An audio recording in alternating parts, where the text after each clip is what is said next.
I came across a kitten on the road. Fast colors and promises.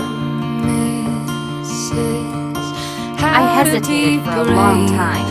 I chose to save it. The poor little thing had not only a severe facial infection, but also an injured leg. All of my doubt suddenly goes away somehow. IVs. Recovery. One day at a time. Then, his little toe didn't make it, no blood flow, had to be removed. And that poor little face killed me. But he fought through it all.